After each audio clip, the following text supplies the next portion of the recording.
Hello and welcome to another video in our series on how to make a 911 call. I'm Staff Sergeant Clay Thompson, and today's topic will be medical calls and how to correctly report injuries. First thing first, we need an injured person who would require help. I think this will do it. This is what you get for trying to kidnap me, motherfucker.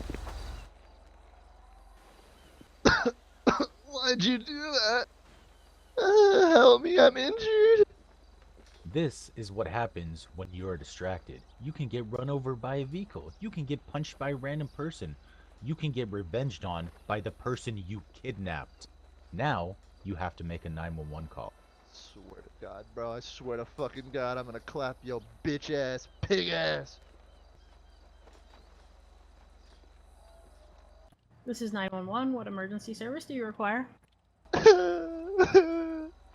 I'm dying. I'm dying. My legs are broken.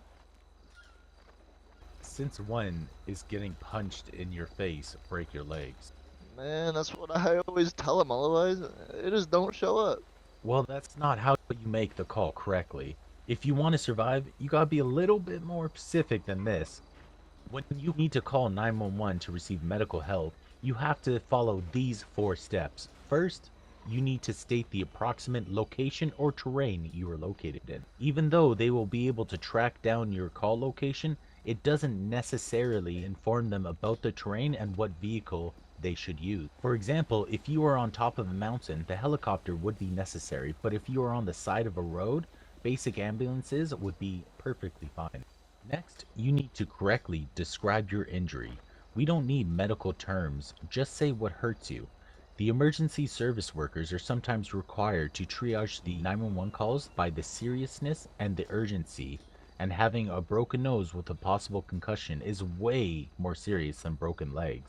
You can't forget about briefly stating how you got injured as well. For example, if you fall down from a motorcycle at 200 kilometers an hour, the possible injuries would be way more serious than jumping off a roof and dislocating a shoulder, for example. It will help us and the medical services accordingly triage the 911 calls. The last piece of information you can't forget to tell the operator is if you cause the injuries by yourself through your own negligence or if someone attacked you. Because in the cases of an attack with a firearm or a knife of any kind, a response from deputies or officers would be required also, not just for your protection, but for the protection of the medical services team and the investigation of the crime as well. Do you get the point now? Yeah, I think I do. Go on then, call 911 until you bleed out. This is 911. What emergency service do you require? I need EMS and police, please. Okay, what are your injuries? Well, I was standing outside of Bayview, and this black male came up to me and just assaulted me out of nowhere. Now my nose hurts, and my nose is bleeding. It might be broken, and I can't really see out of my right eye. Thanks for calling. Units are on the way. It seems like today isn't going to be your last day after all.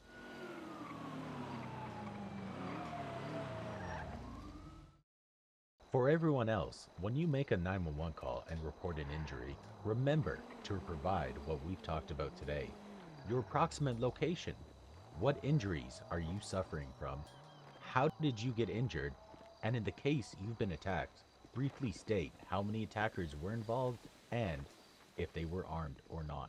Last but not least, today's question of the week. What information should you include in a medical 911 call? Send your answers to and have a chance of winning $50,000.